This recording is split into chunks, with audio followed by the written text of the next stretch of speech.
Novel The Invisible Man. फरवरी का महीना था। बहुत ज़्यादा बिडिंग कोल्ड था। स्ट्रेंजर जो था वो ब्रैम्बलहर्ड स्टेशन से चलता हुआ, जिसके हाथ में एक ओल्ड फैशन सूटकेस था, ब्लैक कलर का।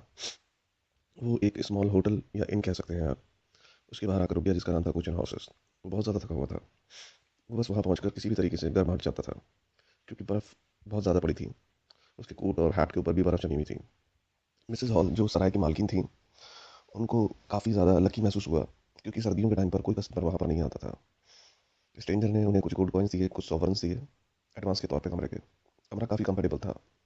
अंदर फायरप्लेस भी था जहाँ पर आग जल रही थी। स्ट्रेंजर जो था उसने खिड़की के बाहर देखा। मिसेस हॉल ने कोट सुखाने की एक मांग की, रिक्वेस्ट की कि एटलीस्ट उसे लगे कि वो एक कंफर्टेबल गेस्ट की तरह वहाँ पर है। उसका चेहरा ढका हुआ था पट्टियों से, बड़ा अजीब सा दिख रहा था। वो बिल्कुल भी बातचीत करने में इंटरेस्टेड नहीं था। उसका चेहरा नहीं देख पाई। उसका चेहरा भी, उसका फोरहेड, माथा वगैरह सब कुछ पट्टियों से लिपटा था, और बड़े बड़े ब्लू ग्लासेस उसने पहन रखे थे। सिर्फ एक पिंक नोज जो थी वो सिर्फ विजिबल थी। मिसेस हॉल को ये लगा कि शायद उसका कुछ एक्सीडेंट हो गया, और उसे इस बात की उससे हमदर्दी भी थी, लेकिन वो उसने कुछ कहा नहीं। इसके अलावा स्ट्रेंजर जो था वो काफ़ी एनोइंग था, काफ़ी इरिटेटिंग था। उसने अपने लगेज की डिमांड की उसे, जो कि स्टेशन पर रह गया था। वो चाहता था कि उसे उस सराय में मंगवाना, उस होटल में मंगवाना। मिसेस हॉल ने बताया कि वहाँ पर स्टेप रोड है और काफ़ी रिस्की है, ढलुआ रोड है। और उसने उसे बताया कि उसका लगेज जो है वो मोस्ट प्रोबेबली कल तक पहुँच जाएगा, क्योंकि उस ढलुआ रोड पर एक कोचमैन और एक जेंटलमैन जो थे वो दोनों ही मारे जा चुके थे। उसने फिर एग्जाम्पल देते देते अपनी बहन के बेटे का भी एग्जाम्पल दिया, जिसका एक स्किट से खेतों में फसल काटते समय उसको लग गई थी। तो वो भी पट्टी पट्टियों में लिपटा रहा, मतलब 3 महीने तक उसको भी बार बार बैंडेजेस वगैरह बनती रही। और फिर दोबारा से उसने जब वो उसकी बैंडेज हेड के बारे में कुछ बातचीत शुरू की, तो स्ट्रेंजर ने एकदम से टॉपिक बदल दिया। वो उसे, मिसेस हॉल को कई बार डांट चुका था, लेकिन मिसेस हॉल सिर्फ इसलिए चुप थी क्योंकि वो उसके लिए एक पैसा बनाने की मशीन था, एक मिंटिंग मशीन था। और उसने विजिटर ने बार बार वार्न करा मिसेस हॉल को कि वो किसी भी तरीके से कोई डिस्टर्बेंस नहीं चाहता। जब तक वो अपने कमरे में रहा, या तो वो सोता रहा या चहलकदमी करता रहा उस दिन, या फिर खुद से बड़बड़ाता रहा। ये था चैप्टर 1। चैप्टर 2। मिसेस हॉल जो थी वो किसी तरीके से हिम्मत इकट्ठा कर रही, उन्होंने उसके कमरे में जाने के लिए, चाय वगैरह पूछने के लिए। तभी डैडी हेनफ्री, क्लॉक रिपेयरमैन जो था वो वहाँ पर आया। शायद चाय के लिए आया था वो भी। और उसने, मिसेस हॉल ने उसे घड़ी ठीक करने के लिए कहा, स्ट्रेंजर के कमरे की। उसने उसे बताया कि वो घड़ी 6 पर आकर रुक जाती है। जब बंदा कमरे के अंदर गई तो उसने देखा कि वो सो रहा था। स्ट्रेंजर ने अपने लगेज के बारे में पूछा, तो उसने उसे बताया कि जल्द ही आपके सामान आप तक पहुंच जाएगा। मिसेस हॉल ने उस स्ट्रेंजर का मुंह बड़े अजीब तरीके से देखा था, क्योंकि अंधेरा ज़्यादा था और उसका ऐसा लग रहा था जैसे नीचे का जबड़ा जो है वो है ही नहीं। तो वो बहुत शॉक रह गई थी। उसने खिड़की वगैरह खोली ताकि रोशनी में प्रॉपर तरीके से देखा जा सके। लेकिन जब तक वो स्ट्रेंजर अपने मुंह के ऊपर एक सर्विट है, एक मफलर सॉर्ट ऑफ एक कपड़ा सा अपने मुंह के ऊपर एक नैपकिन की तरह मतलब लगा चुका था, ताकि उसका चेहरा नजर ना आए ढंग से उसे। बैंडेज पर्सन को देखकर डैडी हंफरे जो था वो भी शॉक रह गया। खैर उसे अपना काम कर रहा था तो अपने काम में लग गया। स्ट्रेंजर जो था इस बात पर नाराज भी था, क्योंकि वो अकेलापन चाहता था, because he needed a seclusion, that's why he came to the village even. Mister Teddy जो था उसने चुपचाप चले जाने में भलाई समझी, लेकिन स्ट्रेंजर ने परमिशन दे दी थी कि वो घड़ी ठीक कर सकता है। टेडी जो था उसको स्ट्रेंजर बड़ा सस्पिशियस नेचर का लगा। उसे लगा कि शायद पुलिस से भागा हुआ है ये, इसलिए ऐसी हालत बना के घूम रहा है ये, इसलिए खुद को लपेट कर अपनी आइडेंटिटी छुपाने की कोशिश कर रहा है। मिसेस हॉल जो थी वो भी वहाँ पर खड़ी थी, पर मुझसे ज़्यादा बहस नहीं करनी थी, क्योंकि वो उसके सामने डांट नहीं खाना चाहती थी टेडी हंफ्रे के सामने। क्या टेडी हंफ्रे को उसने डांट कर निकाल दिया। इट मीन्स उसने उसे डांट दिया कि भाई इतनी देर क्यों लगा रहे तुम, ठीक क्यों नहीं कर रहे थे जल्दी से। टेडी ने बस बोला कि सॉरी सर, वो मेरा, मैंने ध्यान नहीं दिया था उस तरफ, और जल्दी से काम खत्म करा और वहाँ से निकल गया। रास्ते में जाते समय उसने मिस्टर हॉल, जो मिसेस हॉल के हस्बैंड है, जिनका नाम जॉर्ज है, तो उनको उसने भड़काने की पूरी कोशिश की कि वो बंदा काफ़ी सस्पिशियस है, मुझे लग रहा है पुलिस से भागा हुआ है, आगे आप देख लेना, क्योंकि आपकी वाइफ ने तो नाम तक नहीं लिखा उसका, और ये भी नहीं पता नाम क्या है उसका। स्ट्रेंजर ने ये भी बताया, मिस्टर स्ट्रेंजर ने मिसेस हॉल को बताया कि उसे लगेज बहुत ज़्यादा ज़रूरत है, क्योंकि वो एक एक्सपेरिमेंटल इन्वेस्टिगेटर है और उसे उसके apparatus और अप्लायंसेस की ज़रूरत है, और उसे जगह भी इसलिए पसंद आई थी उसके अकेलेपन की वजह से। तो मिसेस हॉल ने कहा परेशान ना हो, सारा सामान जल्द से जल्द आपके पास पहुंच जाएगा।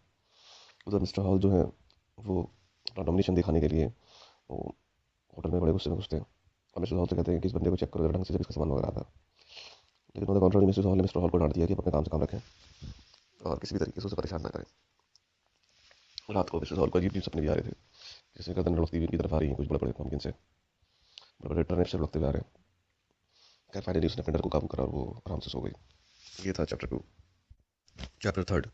जल्दी ही स्ट्रेंजर का सारा सामान वहाँ पर पहुंच गया। उसमें काफ़ी ट्रंक, काफ़ी मतलब बॉक्सेस रखे हुए थे बड़े बड़े, उसमें बड़ी मोटी मोटी किताबें थी, टोकरियाँ थी, क्रेट्स, बॉक्सेस, केसेस। उसमें काफ़ी सारे स्ट्रॉ था उन बॉक्सेस में। जिसमें ग्लास बॉटल्स रखी हुई थी। उस डिलीवरी मैन का नाम था फेरेंसाइड, FEARENSIDE। स्ट्रेंजर जो था वो भी हेल्प के लिए वहाँ पर चला आया। फेरेंसाइड के पास एक कुत्ता था, वो बड़े जंगली तरीके से गुर्रा रहा था। अचानक उसने स्ट्रेंजर के पहले टांग पकड़ ली उसने, और उसने वहाँ से उस पैंट को फाड़ दिया। फेरेंसाइड ने अपना कोड़ा जो था उसको मारा। इससे पहले उसने पहले उसका हाथ झपटा था, और हाथ का ऊपर का कॉलर जो था वो भी फाड़ दिया था। लेकिन डंडा खाकर वो कुत्ता चुपचाप नीचे काट के नीचे उस घोड़ा गाड़ी के नीचे चुपचाप जाकर छुप गया। स्ट्रेंजर जो था वो तेजी से अपने कमरे में चला गया। मिस्टर हॉल जो थे वो सिंपैथी देने के लिए पीछे पहुंचे, और मदद के लिए भी, कि कहीं कुत्ते ने काट ना लिया हो। तो मिस्टर हॉल जो थे उन्हें बड़े अजीब से उनका सामना हुआ, अजीब सी चीज़ से, क्योंकि ऐसा लगा जैसे किसी ने उन्हें धक्के मारकर उन्हें बाहर निकाल दिया। वो काफ़ी हैरान थे, काफ़ी कंफ्यूज थे। इसलिए फिर दोबारा से आया अपने कपड़े बदल के। स्ट्रेंजर ने कहा कि उसने फेरेंसाइड ने माफ़ी भी मांगी उससे, तो उसने कहा कोई बात नहीं है, मेरे को भी कोई किसी ने नहीं काटा है, सब कुछ ठीक है, आप सारा सामान अंदर पहुँचा देते मुझे ज़्यादा खुशी होगी। अलग अलग डिफरेंट साइज और शेप्स की बॉटल्स वगैरह वहाँ पर रख दी गई, जिसमें अलग अलग लेबल लगे होते हैं, यहाँ तक कि poison wine bottle, salad oil bottles और बहुत सारी चीज़ें थी। जहाँ जहाँ पर उसे जगह मिली उसने सब जगह वो अपनी बॉटल लगा दी। ऐसा लग रहा था कि कमरा नहीं, किसी केमिस्ट की शॉप है। काफ़ी सारे टेस्ट ट्यूब्स वगैरह भी थे उसके अंदर। मिसेस हॉल जो थी वो खाना लेकर वहाँ पर गई, तो उसने देखा कि उन्हें काम में लगा हुआ है, और स्ट्रॉ वहाँ पर बिखरा हुआ है। एक बार को तो उसे हल्का सा लगा कि उसके आई सॉकेट्स है ही नहीं, ऐसा लग रहा था आंखों के अंदर गड्ढे पड़ गए। लेकिन जब तक उसने चश्मा पहन लिया था, और उसने ये भी बोल दिया मिसेस हॉल को कि आप चिंता न करें स्ट्रॉ की, जितने पैसे काटने आप काट लेना। और इतना कहकर उसे उसने बाहर निकल जाने के लिए कहा। उसे समझाया कि वो किसी भी तरीके से डिस्टर्बेंस नहीं चाहता, तो उसके अच्छा यही होगा कि वो बाहर रहे। और स्ट्रॉ के लिए उसने 1 शिलिंग देने के लिए बात जो थी वो मान ली थी। यहाँ गाँव में सब तरफ बात फैल रही थी। फेरेंसाइड कैब ड्राइवर जो था उसने ये बात फैलाई कि वो स्ट्रेंजर एक पाइबाल्ड है। पाइबाल्ड का मतलब होता है काले और वाइट पैचेस। उसने बताया कि जहाँ जहाँ पर कुत्ते ने फाड़ा था वहाँ पे बिल्कुल ब्लैक नजर आ रहा था, लेकिन आँख उसकी पिंक थी, तो इसका मतलब ये चितकबरा है, ये पाइबाल्ड है। तो गाँव के अंदर दो तरह की अफवाहें चल रही थी। एक तो टेडी हेनफ्रे ने उड़ाई थी कि वो सस्पिशियस है, वो पुलिस से भागा हुआ कन्विक्ट है शायद, तभी अपने आप को इस तरीके से रैप करके घूमता है। इधर फेरेंसाइड कैब ड्राइवर जो था उसने ये बात फैला दी थी कि वो पाइबाल्ड है। चैप्टर 4। पैसों की वजह से स्ट्रेंजर जो था वो मिसेस हॉल को चिपकाता रहा। मिस्टर हॉल जो थे उसे निकलना चाहते थे, मिसेस हॉल ने उसे कहा कि इंतजार रखें और देखते रहें, खासतौर पर जब गर्मी शुरू हो जाएंगे, टूरिस्ट आना शुरू कर देंगे तो हम इसे निकाल देंगे। स्ट्रेंजर जो था वो अपने काम में लगा रहा, लेकिन अपनी बदसलूकी की वजह से, अपने रूडनेस की वजह से लोग उसे पसंद न करते। उसका स्वभाव जो था वो बड़ा अनसर्टेन सा था और इरिटेबल भी। मिसेस हॉल फाइनली उसे समझ नहीं पा रही थी कि वो क्या है। दिन के समय वो कभी भी बाहर नहीं निकलता, वो हमेशा निकलता शाम के समय, अंधेरे के समय, चेहरे को ढके हुए, लंबा सा कोट पहने हुए, आंखों पे गॉगल्स लगाए हुए, अंधेरे में भी।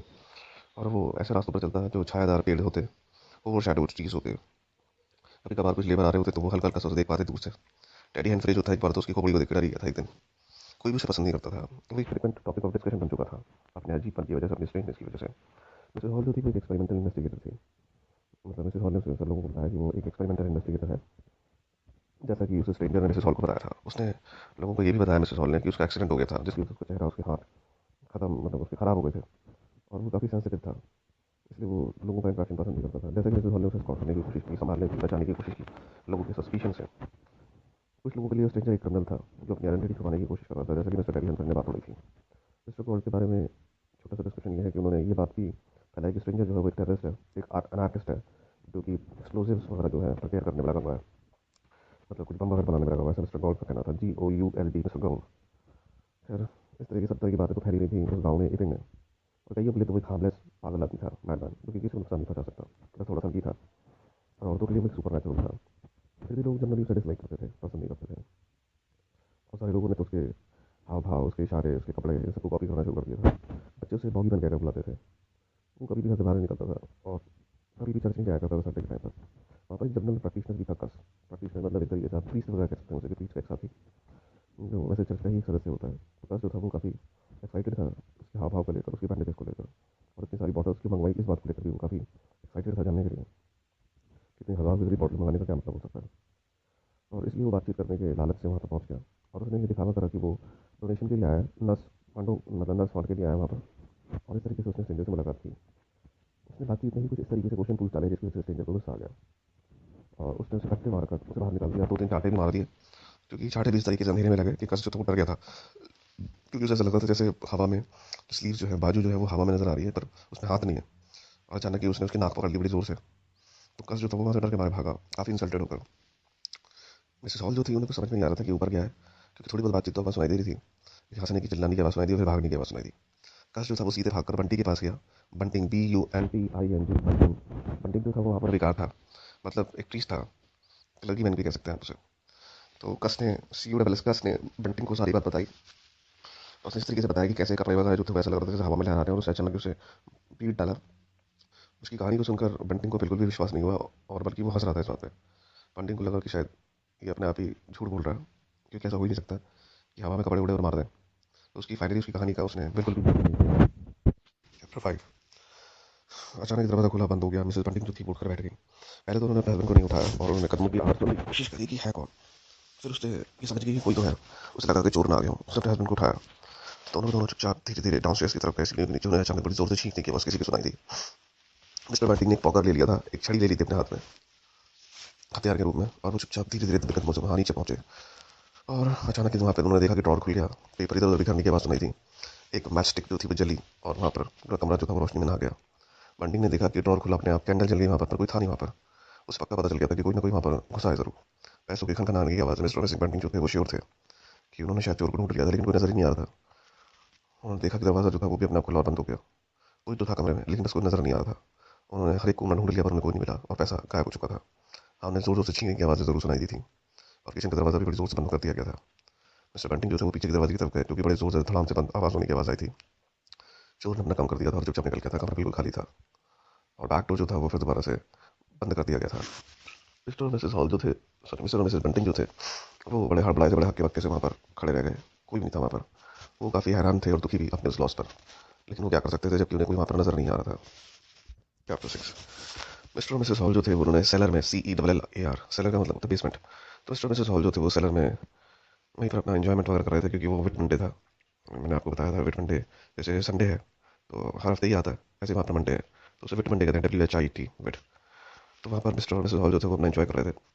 और मिस्टर हॉल जो थे उन्हें शराब लेने के लिए, बियर लेने के लिए नीचे जाना पड़ा और बॉटल उसमें लिखा हुआ है कि सरसपेरेला, एक फ्लेवर्ड ड्रिंक होता है स्वीट सा, उसको लेने के लिए नीचे की तरफ गए वो। तो उन्होंने जब देखा कि स्ट्रेंजर का दरवाजा हल्का सा खुला और उन्होंने दरवाजा खटखटाया पर कोई किसी की आवाज़ नहीं आई, तो उन्होंने मिसेस हॉल को भी बुला लिया और दोनों ने अंदर जाकर देखा कि कपड़े बिखरे हुए थे, बैंडेजेस भी वहीं पर पड़ी हुई थी।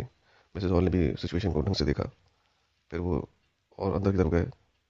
अचानक उन्हें आवाज़ सुनाई दी कि सामने का दरवाजा खुला और बंद हो गया और शायद किसी की छींकने की आवाज़ भी नीचे की तरफ से आई थी। मिस्टर मिसेस हॉल को लगा कि शायद मिस्टर हॉल ने छींका है, या फिर मिसेस हॉल को लगा मिस्टर हॉल ने छींका, या मिस्टर हॉल को लगा मिसेस हॉल ने छींका है। दोनों ही कंफ्यूज रहे।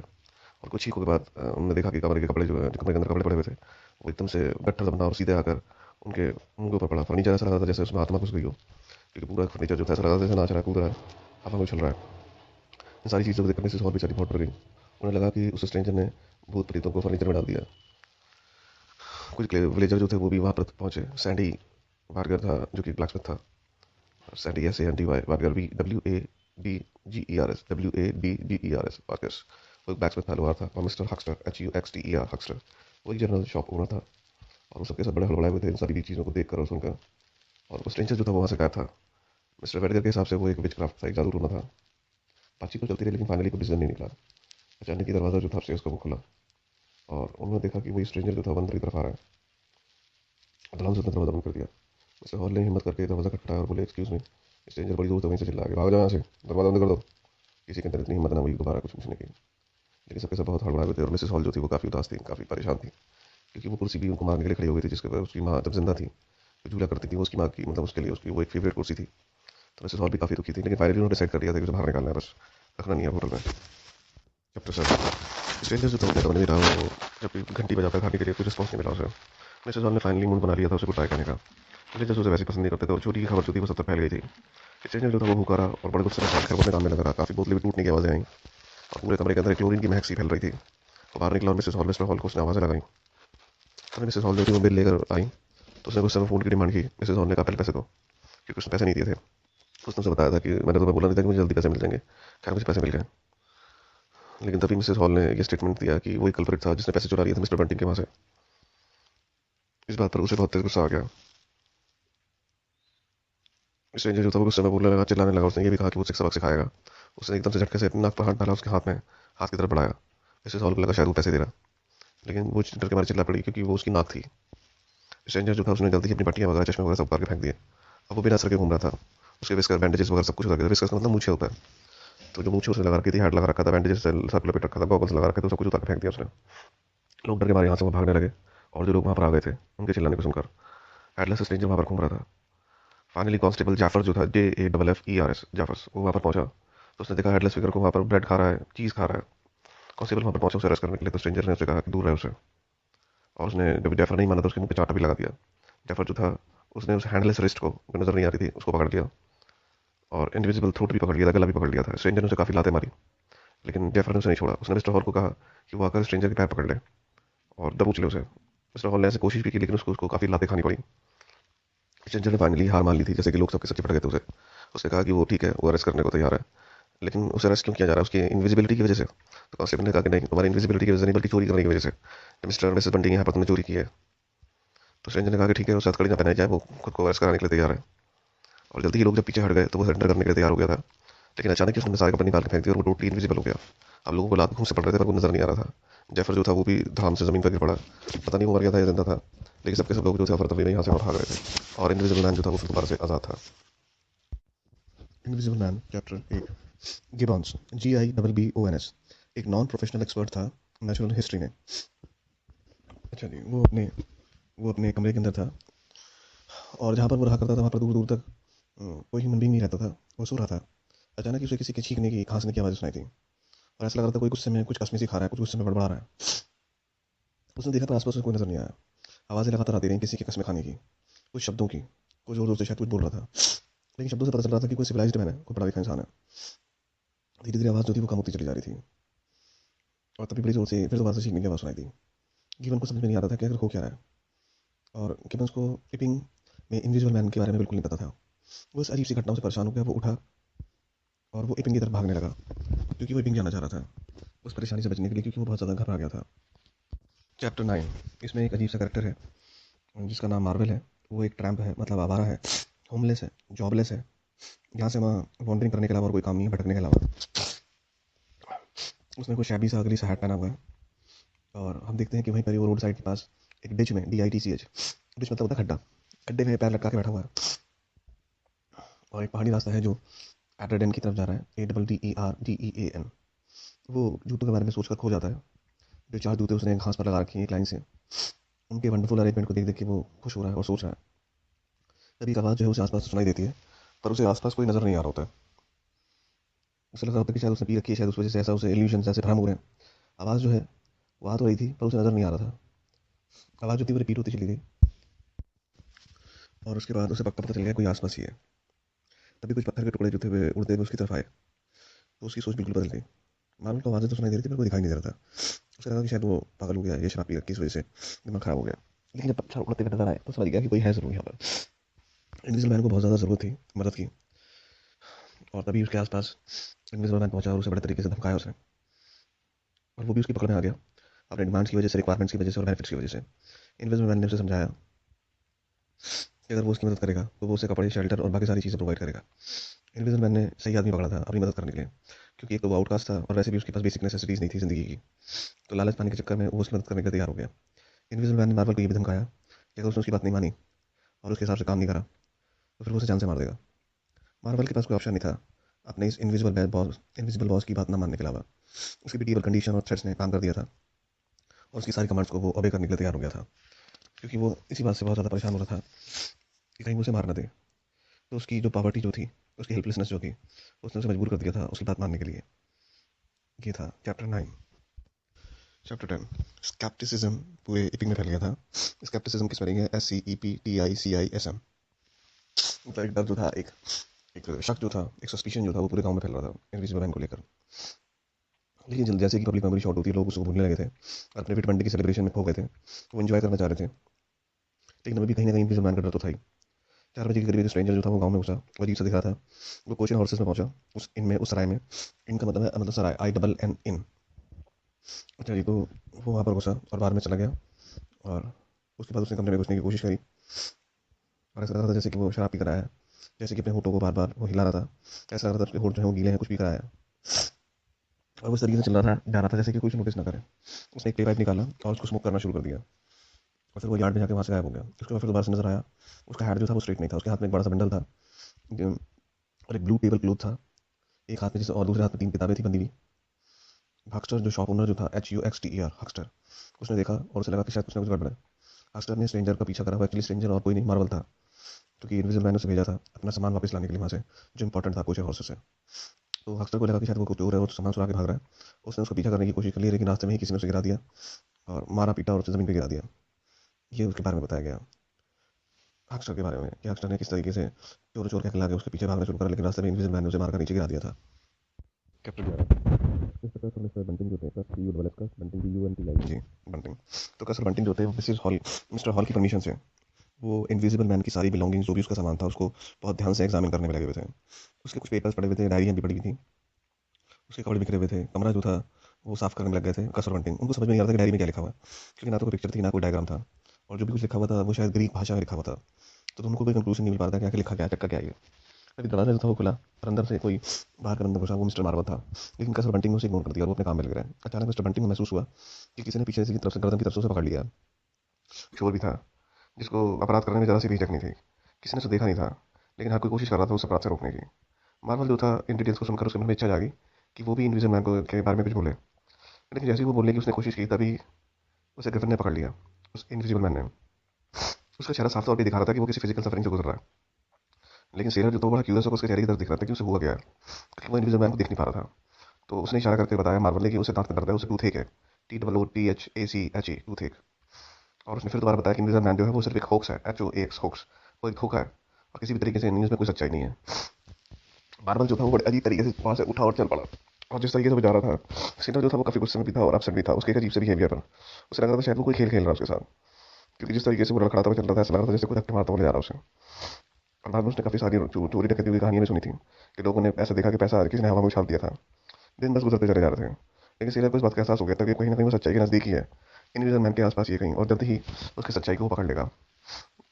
सेलर जो था उसे लग रहा था कि शायद वो मिस्टर मार्वल जो है उसे बार बार बेवकूफ़ बनाने की कोशिश कर रहा था, और इस बात पर वो उससे गुस्सा हो गया था। ये था chapter 14। Chapter 15 invisible man. Early evening का टाइम था। डॉक्टर कैंप जो थे वो अपनी स्टडी में थे, वहीं पहाड़ी के ऊपर बर्डॉग में। वो एक साइंटिस्ट थे, वो किसी प्रोजेक्ट पर काम कर रहे थे, जिसकी वजह से उन्हें ये उम्मीद थी कि वो फेलोशिप रॉयल सोसाइटी की जो है वो उन्हें मिल जाएगी। उनकी आंखें जो थी वो सनसेट पर लगी हुई थी और उसकी तारीफ कर रहे थे। तभी उन्हें कोई एक लिटिल फिगर ऑफ मैन जो है, छोटा सी एक आकृति इंसान की जो है वो नजर आई। कोई काले कपड़े पहने हुए, हाई हैट पहने हुए, तेजी से भाग सकता था, जितनी तेजी से भाग सकता था उतनी तेजी से भाग रहा था, ऐसा आदमी नजर आया उन्हें। और वो ऐसे भाग रहा था जैसे कि जेब में कुछ उसने भारी लोड सा कुछ जेब में छुपा रखा हो या कुछ रख रखा हो। उन्हें याद आया कि उन्होंने सुबह भी एक आदमी को देखा था जो कि पागलों की तरह भाग रहा था, जैसे कि उसका कोई इनविजिबल मैन जो है वो पीछा कर रहा हो। तो जो अभी आदमी भाग रहा था वो भी उनके लिए एक बेवकूफ़ी तरह था, क्योंकि उसने इंपॉर्टेंट रोल अदा करा था बिल्ली को गायब करने में, लेकिन उसकी आंखें और पंजे रह गए थे, तो उससे एक बहुत गलत इंप्रेशन पड़ता। शायद वो पहली रात थी जिसमें उसे थोड़ा सा रेस्ट मिला था और पीस ऑफ माइंड भी, लेकिन टाइमली वो उठ नहीं पाया। जो कोशिश ही कर रहा था कि किसी भी तरीके से ऐसी कोई कमी ना छूटे जिसकी वजह से वो बचकर भाग जाए। कैम के लिए ग्रिफिन जो था वो क्रूअल था, इसलिए वो हर कोशिश कर रहा था, हर एक झाड़ी, हर एक कॉर्नर, जहां पर भी ग्रिफिन छुप सकता था, रेस्ट कर सकता था, उसने हर वो कोशिश करी जहां पर वो छुप ना पाए। हर कोई अच्छी उम्मीद कर रहा था कि इनविजिबल मैन जो है वो कानून के शिकंजे में आज नहीं तो कल आ ही जाएगा, और पूरे वातावरण में एक पॉजिटिव थिंकिंग जो थी वो फैल गई थी। 26 चैप्टर। इनविजिबल मैन जो था वो तेजी से कैंप के घर से बाहर निकला और गायब हो गया। कोई भी ट्रेस उसका नहीं मिला। वो गुस्से की आग में जल रहा था।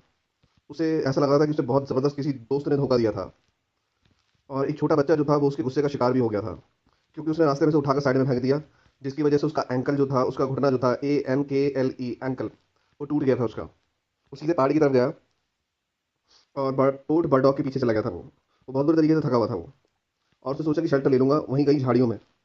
कौन सी झाड़ियाँ थी वो? Hinton dean. हिंटन डीन की स्पेलिंग है HINTON, हिंटन डीन, DEAN, पूरा एक वर्ड है ये। तो उसने वहाँ पर अपनी जितनी भी स्कीम्स वगैरह उसकी जो बिखर गई थी वो सारा प्लान फिर दोबारा से उसने करना शुरू करा। डॉक्टर कैंप की धोखेबाजी ने उसको बिल्कुल गुस्से से पागल कर दिया था। वो किसी भी हालत में उससे बदला लेना चाहता था। उसको लग रहा था कि कैंप के कॉपरेशन से वो दुनिया में आतंक फैला पाएगा। लोग हर तरफ फैल गए थे उसे ढूंढने के लिए, बंदूकें लेकर और कुत्ते लेकर। पुलिस वाले जो थे वो भी फिर ढूंढ रहे थे, बहुत ज़्यादा विजिलेंट होकर, बहुत ज़्यादा कॉन्शियस होकर। और उन्होंने हर बात फैला दी थी कि इनविजिबल मैन को किसी भी तरीके से खाने और सोने से रोकना है। जो भी ट्रेन में ट्रैवल कर रहे हैं सारे के सारे लोग, वो दरवाजे बंद करके लॉक कर, मतलब दरवाजे बंद करके ट्रैवल करें। और 20 माइल तक, दूर दूर तक आदमी जो है बंदूक लेके घूमेंगे सारे, एक रोड, हर एक फील्ड में। पैनिक जो था वो अभी भी था वहाँ पर। लोगों की डेली लाइफ जो थी वो हड़बड़ा गई थी बहुत बुरे तरीके से। लगातार वॉचफुलनेस चल रही थी। इसी बीच में मिस्टर विक स्टीड जो था उसके मर्डर की खबर आई। Wicksteed, WICKSTEED, Wicksteed, Wicksteed. ये खबर पूरे एपिंग में आग की तरह फैल गई। कहानी ये थी कि इनविजिबल मैन ने आयरन रॉड से मिस्टर विक को मार दिया था, लेकिन उनके एनकाउंटर की आपस में कोई खबर जो थी वो वहां पर अवेलेबल नहीं थी। मर्डर जो था वो वहीं पर ही पास के ग्रेवल पिट में हुआ था, खड्डे में। ऐसा लग रहा था बड़ा जबरदस्त स्ट्रगल करा था विक ने। हर किसी को लग रहा था कि इनविजिबल मैन जो है वो शायद पागल हो गया उस समय। इनविजिबल मैन ने एक कसाई की तरह उसे मार दिया था। उसने मिस्टर विक का हाथ तोड़ दिया था और उसका सर इतने बुरे तरीके से तोड़ा था जैसे कि वो सर नहीं बल्कि जेली हो। एक स्कूल जाती हुई लड़की ने ये सब कुछ देखा था। उसे देखा था कि एक आदमी जो है वो मर्डर्ड मैन जो है वो बेचारा लड़खड़ाता हुआ ग्रेवल पिट में चला गया था और कोई पीछे उसका कर रहा था। इट मीन्स वो बचने की कोशिश कर रहा था विक, लेकिन इनविजिबल मैन जो था वो उसे जान से मारना चाहता था। और बाद में विक की डेड बॉडी जो थी वो पाई गई और ब्लड स्टेन, खून खून में सनी हुई वो आयरन रॉड जो थी वो भी पाई गई। विक के मर्डर के बाद बहुत सारे लोग जो थे उन्होंने रोने, हंसने, चिल्लाने और दहाड़ने, मतलब ग्रोनिंग करने की कहानी की सफरिंग वॉइस ये सब सुनाई दी। ऐसा लग रहा था जैसे इनविजिबल मैन जो है उन्हें सारी प्रिपरेशन का उसका सबका पता था कि सबके सब उसे गिरफ्तार करने के चक्कर में। लेकिन इनविजिबल मैन किसी के हाथ नहीं आया। सारी विजिलेंस के बावजूद भी, सारे जितने भी लोग विजिल थे, जितने भी चौकन्ने थे, इन सभी चीज़ों के बावजूद उसे खाना भी मिला और उसे आराम भी। लेकिन चिल्लाने की आवाज़ को सुनकर लोगों को यह अंदाजा लग गया कि वो बहुत ज़्यादा अपसेट हो रखा है। खाना और आराम करने के बाद वो फिर दोबारा से पावरफुल, एक्टिव, गुस्सैल और अपना आखिरी बदला लेने के लिए दुनिया से वो तैयार था। चैप्टर 27। लेटर में ग्रिफिन ने कैंप को बताया कि पोर्ट बर्डॉक जो है वो उसके अंडर में आएगा और उसने ये भी कहा कि जब बता दियो वही कर्नल ऑफ पुलिस को कि वो मेरे अंडर में रहेगा, डर के अंडर में, और मैं बनूंगा उसका मालिक। लेटर को पेंसिल से लिखा गया था, एक ग्रीसी सी शीट ऑफ पेपर पे, जो कैंप को मिला था। और उसने कैंप को वार्न भी करा था कि ये तो गेम की सिर्फ शुरुआत है और सबसे पहला कत्ल वो उसी का करेगा, डॉक्टर कैंप का। और मौत जो है वो रास्ते में ही है बस, और वो जल्दी ही कैंप पर टूटने वाली है, ऐसा उस लेटर में लिखा था। कैंप जानता था कि वो लेटर जो है वो झूठ नहीं था। कैंप ने अपने हाउसकीपर को ये कहा कि सारे दरवाजे, खिड़कियां, सब कुछ बंद कर दे। उसके बाद उसे पक्का पता था कि वो कहीं ना कहीं से फिर भी वो आ ही जाएगा। कर्नल लीड अंदर आया, उसने कैंप को बताया कि वो नोट जो उसे लिखा गया था वो ग्रिफिन ने रास्ते में पकड़ लिया था, मेड के हाथ से छीन लिया था। इसका मतलब ग्रिफिन जानता था कि उसके आसपास का जाल जो है उसे गिरफ्तार करने का, वो सारी सारी प्लानिंग, सारी चालें, सब कुछ समझ चुका था। तभी ऊपर के ग्लास टूटने की आवाज़ सुनाई दी और दो तीन ग्लास टूटने की आवाज़ें सुनाई दी। ग्रिफिन पूरी कोशिश कर रहा था घर के अंदर घुसने की, लेकिन वो अनसक्सेसफुल रहा क्योंकि घर जो था वो पूरे तरीके से सीज्ड था।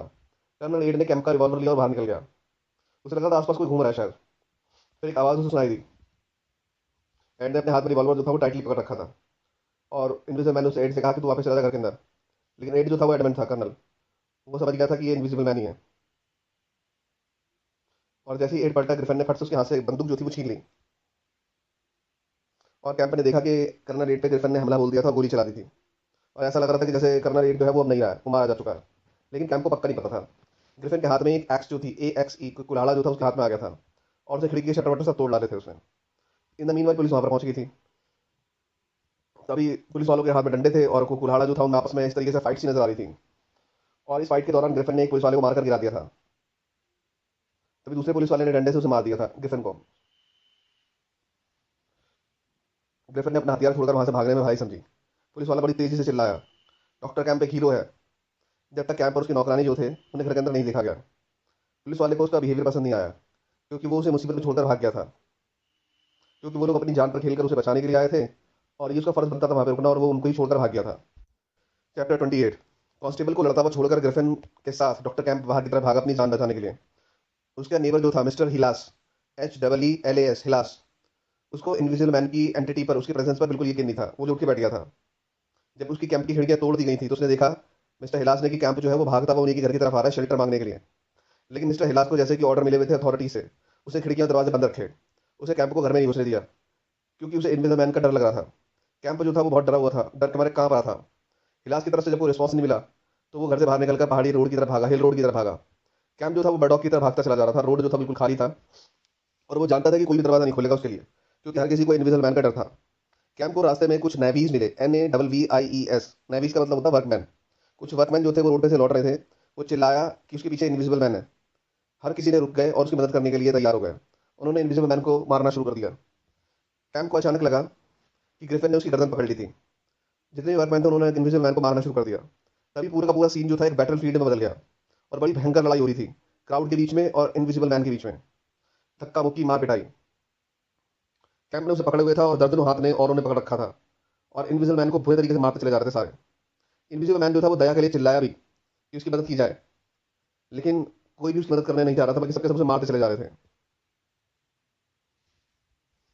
लेकिन जल्द ही कैंप को यह एहसास हुआ कि ग्रिफिन की नब्ज नहीं चल रही है, उसके हाथ पैर बिल्कुल नहीं काम कर रहे हैं। कैंप ने लोगों को पीछे करा, फिर धीरे धीरे इनविजिबल मैन जो था वो विजिबल होने लगा, लेकिन वो नेकेड था, बिना कपड़ों के था। पहले धीरे धीरे पंजे हाथ वगैरह धीरे धीरे निकल कर सामने आ गए, फिर पूरा शरीर निकल के आ गया।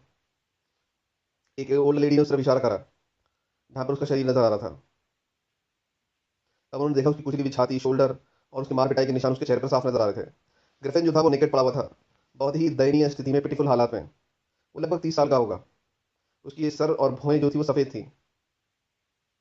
उसकी आंखें जो थी वो गार्नेट की तरह थी। वो जो वाइटनेस उसकी ब्रो और हेयर वगैरह जो थी वो शायद एल्बिनिज्म की वजह से थी। ALBINISM। उसके हाथ जो थे वो भिजे हुए थे, उसकी आंखें खुली हुई थी। उसके एक्सप्रेशन से लग रहा था कि बहुत ज्यादा दुखी और बहुत ज्यादा गुस्से में था वो। कोई उस उधर से एक चादर लेकर आया, उसके शरीर को उड़ा दिया और फिर उसे घर के अंदर उसकी डेड बॉडी को ले गए। ग्रिफिन पहला आदमी था जो कि इनविजिबल हुआ। हम ये कहेंगे कि गिफ्टेड साइंटिस्ट था वो। लेकिन उसका बड़ा ही क्रूअल डिजास्टर हुआ। उसके बड़े ही क्रूअल हालात हुए जो कि कोई सोच नहीं सकता था। लास्ट में सिर्फ इतना बताया गया है कि एक बार है, पोर्ट स्टोव, वहीं पर ही। तो उस बार का जो मालिक है उसको इनविजिबल मैन कहा जाता है, क्योंकि उस ओनर का नाम और कोई नहीं, मतलब वो मिस्टर मार्वल ही है। इनविजिबल मैन की मौत के बाद किसी को नहीं पता कि मार्वल के पास पैसा कहाँ से आया, और उसने कुछ एक्स्ट्रा पैसा भी कमाए थे। टाइम समझदार था, इसलिए वो पैसों की तरफ इतना ज्यादा अट्रैक्टेड नहीं था। वो सिर्फ ग्रिफिन की जो किताबें जो थी वो चाहता था मार्वल से। लेकिन मार्वल ने कहा कि उसके पास कोई किताबें नहीं है, जबकि रियलिटी में मार्वल के पास उसकी किताबें थी। लेकिन वो ग्रीक लैंग्वेज में थी तो उसको समझ में नहीं आ रहा था कि है क्या। लेकिन मार्वल को एक बात समझ में आ गई थी, आज नहीं तो कल वो उस भाषा को समझ लेगा और वो इनविजिबल बन जाएगा, और फिर वो जिंदगी के मजे लूटेगा, वो जिंदगी को एंजॉय करेगा। शायद उसकी किस्मत फिर बदल सके उन किताबों की मदद से। ये था चैप्टर।